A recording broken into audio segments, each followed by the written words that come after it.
ಅವ್ರನ್ನ ಮೊದಲು ಕತ್ತರಿಸಾಕ್ಬೇಕು. ಯಾರು ಮಾಡಿದ್ರೆ ಅವ್ರನ್ನ ಟಾರ್ಗೆಟ್ ಮಾಡಿ ಕೋರ್ಟ್ ಪ್ರೊಡ್ಯೂಸ್ ಮಾಡಬಾರ್ದು. ಬೇಲ್ ತಗೊಂಡು ಈಚೆಗೆ ಬರ್ತಾರೆ, ತಿರ್ಗಾ ರಿಪೀಟ್ ಮಾಡ್ತಾರೆ.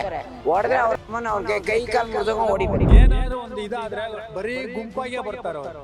ನಮ್ಮವರು ಆ ತರ ಗುಂಪಾಗಿ ಬರ್ತಾ ಇಲ್ಲ.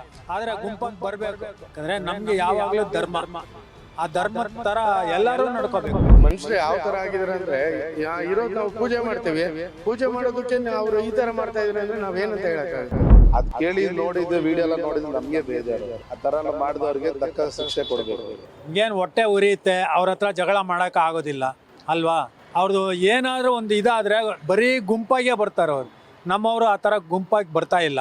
ಆದರೆ ಗುಂಪಾಗಿ ಬರಬೇಕು ಯಾಕಂದರೆ ನಮಗೆ ಯಾವಾಗಲೂ ಧರ್ಮ, ಆ ಧರ್ಮದ ಥರ ಎಲ್ಲರೂ ನಡ್ಕೋಬೇಕು. ಸಿದ್ದರಾಮಯ್ಯನವರು ನಾನ್ ವೆಜ್ ತಿನ್ಬಿಟ್ಟೆ ದೇವಸ್ಥಾನಕ್ಕೆ ಹೋಗಿ ಇದು ಕೇಳಿದ್ದೀರಾ? ಇದು ಆ ಥರ ಅವ್ರ ಹತ್ರ ನಾವು ಏನು ನ್ಯಾಯ ಮಾತಾಡೋದು? ಈಗ ಹಿಂದೂ ಧರ್ಮದವರು ಆ ಹಿಂದೂ ಬಗ್ಗೆ ಏನು ಮಾತಾಡಬೇಕು, ಏನು ಇದು ಮಾಡಬೇಕು ಅವ್ರಿಗೆ ಗೊತ್ತು. ಅವರು ಎಲ್ಲನೂ ಮಿಕ್ಸ್ ಮಾಡ್ಕೊಂಡು ಇದು ಮಾಡಿದರೆ ಅಲ್ವಾ? ಆ ಧರ್ಮ ಪ್ರಕಾರ ಅವರವರು ಫಾಲೋ ಮಾಡ್ತಾರೆ. ನಮ್ಮ ಹಿಂದೂ ದೇಶದಲ್ಲಿ ನಮಗೆಲ್ಲ ಅಷ್ಟು ಪವರ್ ಇಲ್ಲ. ಪವರ್ ಇದ್ರೂ ಮಾತಾಡೋಕ್ಕಾಗಲ್ಲ. ಅದೇ ನಮ್ಮ ಮೇಲೆ ಹಂಗೆ ಈ ಬೆಂಕಿ ಉರಿ ಹಂಗೆ ಉರಿಸ್ಬೇಕು ಅವ್ರಿಗೆ. ಆವಾಗಲೇ ನಾವು ಅವ್ರ ಮೇಲೆ ಜಗಳ ಮಾಡೋಕ್ಕೆ. ಇದು ಒಂದು ಹಿಂದೂ ಧರ್ಮ, ಕೃಷ್ಣ ಹುಟ್ಟಿದ ಇದು ನಮ್ಮ ಇತಿಹಾಸದಲ್ಲೇ ಇದೆ ಅಲ್ವಾ? ಆ ಕೃಷ್ಣನೇ ಎಲ್ಲ ನ್ಯಾಯವಾಗಿ ಪಂಚಾಯತ್ ಎಲ್ಲ ಮಾಡಿ ಅವ್ರು ಬೇರೆ ಇವ್ರು ಬೇರೆ ಅಂತ ಇದು ಮಾಡಿ ಜಗಳ ಎಲ್ಲ ಇಲ್ಲದೆ ಸರಿ ಮಾಡಿ ಹೋದ್ರು. ಅವ್ರಿಗೇನೆ ಅವ್ರ ತಾಯಿ ಶಾಪ ಕೊಟ್ರಲ್ಲ, ನಿಮ್ಮ ವಂಶನೇ ಇದಾಗಬಾರ್ದಂತ. ಅಲ್ಲಿ YS ಯಾರೋ ಅವರು ಮುಸ್ಲಿಮ್ ಇದು ಹೈದ್ರಾಬಾದಲ್ಲಿ ಇದ್ದಾರಲ್ಲ, ಅವರು ಇನ್ನೂ ಒಂದು 20 ವರ್ಷದಲ್ಲಿ ನಾವೇ ರೂಲ್ ಮಾಡ್ತೀವಿ ಅಂತ ಚಾಲೆಂಜ್ ಮಾಡ್ತಾನೆ ಅಯ್ಯಪ್ಪ. ಆ ಥರ ಮಾತಾಡ್ತಾರೆ. ಅಲ್ಲಿಗೆ ಇಂಡಿವಿಜುವಲ್ ಪರ್ಸನ್ ಆ ಅಪ್ಪ ಒಬ್ಬರೇ ಹಂಗೆ ಮಾತಾಡುವಾಗ ಇಲ್ಲಿ ಎಷ್ಟು ಪರ್ಸನ್ ಇದ್ದಾರೆ, ಅವ್ರಿಗೂ ಸ್ವಲ್ಪ ತಲೆಗೆ ಸ್ವಲ್ಪ ಖಾರ ಏನೋ ಆ ಥರ ಆದರೆ ಒಂದಕ್ಕೊಂದು ಜಗಳ, ಒಬ್ರಿಗೊಬ್ರು. ಖಂಡಿತ ಇದ್ರ ಪ್ರಾಣಿ ಪಕ್ಷಿಗಳನ್ನೆಲ್ಲ ಹಿಂಸೆ ಮಾಡಬಾರ್ದು, ಇವ್ರನ್ನೆಲ್ಲ ಹಿಡಿದುಕೊಡ್ಬೇಕು ಮೇಡಮ್. ಅವ್ರನ್ನ ಮೊದಲು ಕತ್ತರಿಸಾಕ್ಬೇಕು. ಯಾರು ಮಾಡಿದ್ರೆ ಅವ್ರನ್ನ ಟಾರ್ಗೆಟ್ ಮಾಡಿ ಕೋರ್ಟಿಗೆ ಪ್ರೊಡ್ಯೂಸ್ ಮಾಡಬಾರ್ದು. ಬೇಲ್ ತಗೊಂಡು ಈಚೆಗೆ ಬರ್ತಾರೆ, ತಿರ್ಗಾ ರಿಪೀಟ್ ಮಾಡ್ತಾರೆ. ಹೊಡೆದ್ರೆ ಅವ್ರಿಗೆ ಕೈ ಕಾಲು ಮುರಿದೋಗಿ ಹೊಡಿಬೇಕು. 2 ಕೈ ತೆಗೆದುಬಿಡ್ಬೇಕು, ಇನ್ನೊಂದ್ಸತಿ ಮುಟ್ಟಬಾರ್ದು.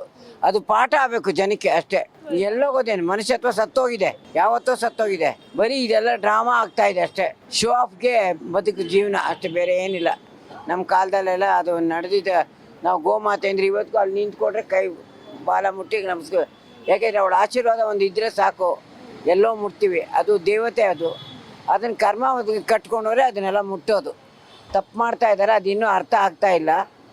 ಎಲ್ಲದಕ್ಕೂ ಸಪೋರ್ಟ್ ಯಾರು ಮಾಡ್ತಾರೆ ಅನ್ನೋದನ್ನು ಬ್ಯಾಕ್ಗ್ರೌಂಡ್ ಕಂಡುಹಿಡಿಬೇಕು ಫಸ್ಟು. ಈಗ ಹೌದು, ಆಮೇಲೆ ಇದನ್ನು ತೊಗೊಂಡು ಎಲ್ಲಿಗೆ ಕರ್ಕೊಂಡು ಹೋಗ್ತಾರೆ? ನಾನು ರೋಡಲ್ಲಿ ಯಾರು ಒಬ್ಬರೇ ಒಂಟಿ ಹಸು ಹೊಡ್ಕೊಂಡು ಹೋಗ್ತಿದ್ರೆ ಯಾರ್ದಪ್ಪ ಹಸು ಎಲ್ಲಿಗೆ ತೊಗೊಂಡು ಹೋಗ್ತಾ ಇದೆಯಾ ಅಂತ ಕೇಳ್ತೀವಿ ನಾವು. ಆ ಥರ 10 ಜನ ಕೇಳಿ ಎದುರುಗಡೆ ಮಾತಾಡಬೇಕು. ಯಾರು ಮಾತಾಡೋರಿಲ್ಲ. ಇದೇನಂದರೆ ಇದೆಲ್ಲ ಇದು ಬರೀ ಟಾರ್ಗೆಟ್ಟು. ನಿನ್ನ ಮೇಲೆ ನಾನು ಜಿದ್ದು, ನನ್ನ ಮೇಲೆ ನಿನ್ನ ಜಿದ್ದು, ಅದು ಬೇಡ.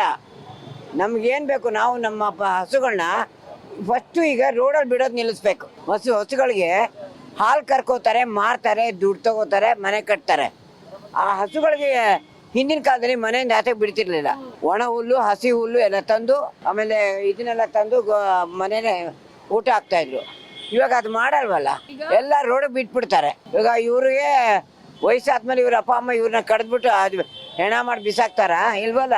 ಎಲ್ಲ ತುಂಬಾ ಮನ್ಸು ನೋವಾಗುತ್ತೆ ಅದು ನೋಡಿದ್ದು. ಅದು ಮಾಡಬಾರ್ದು ಆ ಥರ. ಅವರೆಲ್ಲ ಮನುಷ್ಯರ ಇಲ್ಲ ಏನಂತ ನಮಗೆ ಅದು ಕೇಳಿ ನೋಡಿದ್ದು ವಿಡಿಯೋ ಎಲ್ಲ ನೋಡಿದ್ದು ನಮಗೆ ಬೇಜಾರು. ಆ ಥರ ಎಲ್ಲ ಮಾಡಿದವ್ರಿಗೆ ತಕ್ಕ ಶಿಕ್ಷೆ ಕೊಡಬೇಕು ಅವ್ರಿಗೆ. ಅದನ್ನೇ ಮೇಡಮ್ ಯಾರ ಮೇಲೆ ಹೇಳೋದು ಏನು ಗೊತ್ತಿಲ್ಲ. CCTV ಕ್ಯಾಮ್ರಾ ನೋಡಿದ್ದು ತೋರಿಸಿದ್ದಾರೆ, ಅವ್ರು ಒಬ್ರು ಹಿಡಿದವ್ರೆ, ಹೇಳಿದ್ರೆ ಅವ್ರು ಮೆಂಟಲ್ ಅಂತ ಹೇಳಿದವ್ರೆ. ಆಮೇಲೆ ಇದು ಮುಸ್ಲಿಮ್ಸ್ ಅವ್ರು ಅಂತ ಅವ್ರ ಮೇಲೆ ಹಾಕ್ತಾರೆ. ಈಗ ಹಸು ಮಾಡಿದ್ದು ಯಾರಂತ ಯಾರು ಗೊತ್ತು ಮೇಡಮ್. ಆದರೆ ಅದು ಒಬ್ರು ಮನುಷ್ಯ ತಾನೇ ಮಾಡಿದ್ದಾರೆ, ಅದು ಮಾಡಿದ್ದು ತುಂಬಾ ತಪ್ಪು. ಅದು ದೇವ್ರಲ್ವಾ, ಹಸು ಒಂದು ದೇವ್ರಲ್ವಾ, ಅದು ತುಂಬಾ ತಪ್ಪು ಮೇಡಮ್. ಇದು ಹಸುಗಳಿಗೆ ಗೋಹತ್ಯೆ ಮಾಡ್ತಿರೋದು ತುಂಬಾ ತಪ್ಪು ಮೇಡಮ್. ಹಳೆ ಕಾಲದಲ್ಲಿ ಯಾರು ಹಸು ತಿಂತಾ ಇರಲಿಲ್ಲ. ಹಸು ಬಂದು ಲಕ್ಷ್ಮೀ ರೂಪ. ಅದು ಈಗ ಏನಾಗ್ತಿದೆ ಅಂದರೆ ಹಸು ರೈತರಿಗೆ ಸರಿಗೆ ಬೆಲೆ ಸಿಗ್ತಾ ಇಲ್ಲ, ಅವ್ರಿಗೆ ಇದು ವ್ಯವಸಾಯಕ್ಕೆ ಏನು ಸಿಗ್ತಾ ಇಲ್ಲ. ಹಸುಗಳು ಮಾರ್ಕೊತಿದ್ದಾರೆ, ಅದಕ್ಕೆ ಗೋಹತ್ಯೆಯಲ್ಲೇ ಜಾಸ್ತಿ ಆಗ್ತಿರೋದು.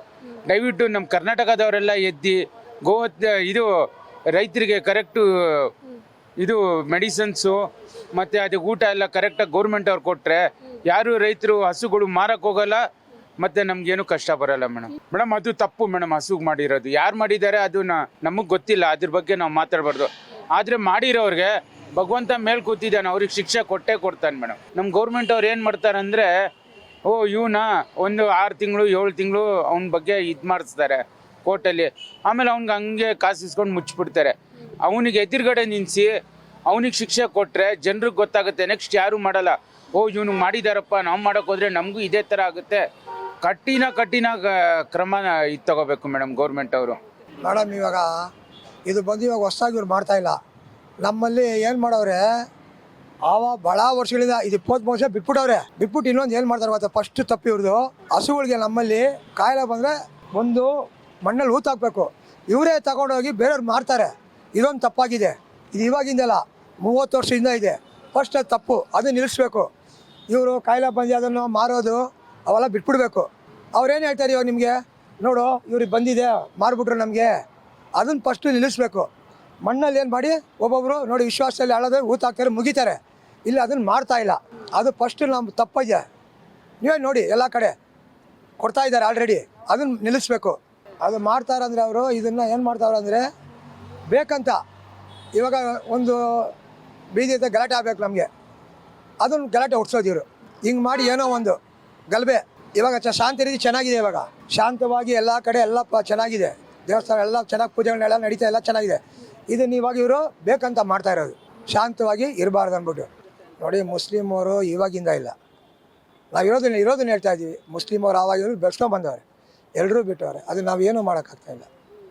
ಮುಸ್ಲಿಮ್ ಅವರಂತ ಇವಾಗಿಂದಿಲ್ಲ, ಬಂದವ್ರೆ ಆವಾಗಿಂದ ಮಾಡಿಲ್ಲ. ಫಸ್ಟು ಏನು ಮಾಡೋರೆ, ಆರಾಮಾಗಿ ಫ್ರೀಡಮ್ ಬಿಟ್ಟವ್ರೆ, ಬೆಳೆದವ್ರೆ, ಅವ್ರಿಗೆ ಒಳ್ಳೊಳ್ಳೆ ಸವಲತ್ತು ಕೊಟ್ಟರೆ ನಮಗಿಲ್ವಲ್ಲ. ಇವಾಗ ಒಂದೊಂದು ಟೈಮ್ ಕನ್ನಡ ಮಾಸ್ಟರ್ ಬಂದು ಮುಸ್ಲಿಮರೇ ಇದ್ದರು, ಅವಾಗ ಯಾರೂ ಏನು ಕೇಳಿಲ್ಲ. ಇದು 23 ವರ್ಷ ಇದ್ದರು.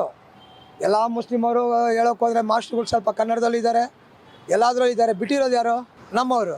ನಮ್ಮಲ್ಲಿ ರಾಜ್ಯೋತ್ಸವ ಮಾಡ್ತಾರೆ ಬೇಕಾಗ್ಬೇಕು, ಆವಾಗ ಬರೋ ಕನ್ನಡ ಬೇಕು, ಆಮೇಲೆ ಕನ್ನಡ ಮರ್ತೋಗ್ಬಿಡೋದು. ನವಂಬರ್ ಬಂದರೆ ಕನ್ನಡ ಬೇಕು, ಜನವರಿ ಬಂದರೆ ಕನ್ನಡ ಬೇಡ. ಇರೋದನ್ನ ಹೇಳ್ತಾ ಇದ್ದೀವಿ ಫ್ಯಾಕ್ಟಾಗಿ ಅಷ್ಟೇ.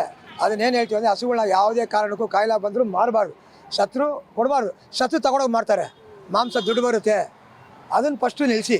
ಮಾನವೀಯತೆ ಇಲ್ಲ ಮೇಡಮ್, ನನ್ಗೆ ಗೊತ್ತಿರೋ ಪ್ರಕಾರ ಮಾನವೀಯತೆ ಇಲ್ಲ. ಕೆಲವೊಬ್ಬರ ಹತ್ರ ಇದೆ, ಬಟ್ ಎಲ್ಲರ ಹತ್ರನೂ ಇಲ್ಲ. ನಾವೇ ನೋಡ್ತಾ ಇರ್ತೀವಲ್ಲ ಆಟೋ ಇದರಲ್ಲಿ, ಎಷ್ಟೋ ಮಾನವೀಯತೆ ಇಲ್ಲ. ಕಾನೂನು ಕ್ರಮ ಕೈ ತೊಗೊಬೇಕು ಮೇಡಮ್. ಸರ್ಕಾರ ಇದೆಯಲ್ಲ, ಪೊಲೀಸವ್ರು ಎಲ್ಲ ಕಡೆ ಇದು ಮಾಡಬೇಕು. ಡೈರೆಕ್ಟಾಗಿ ಹೇಳೋಕ್ಕಾಗೋದಿಲ್ಲ, ಇರ್ಬೋದು, ಇರ್ತದೆ. ಯಾಕಂದ್ರೆ ಆ ಮನುಷ್ಯರು ಯಾವ ಥರ ಆಗಿದ್ದಾರೆ ಅಂದರೆ, ಇರೋದು ನಾವು ಪೂಜೆ ಮಾಡ್ತೀವಿ, ಪೂಜೆ ಮಾಡೋದಕ್ಕೆ ಅವರು ಈ ಥರ ಮಾಡ್ತಾ ಇದ್ದಾರೆ ಅಂದರೆ ನಾವೇನಂತ ಹೇಳೋಕ್ಕಾಗುತ್ತೆ. ಇವತ್ತಿನಿದ್ರಲ್ಲಿ ನಾವೇನು ಹೇಳೋಕ್ಕಾಗಲ್ಲ, ಮನುಷ್ಯತ್ವ ಕಳ್ಕೊಂಡಿದ್ದಾರೆ ಅಂತ ಹೇಳ್ಬೇಕಷ್ಟೇ.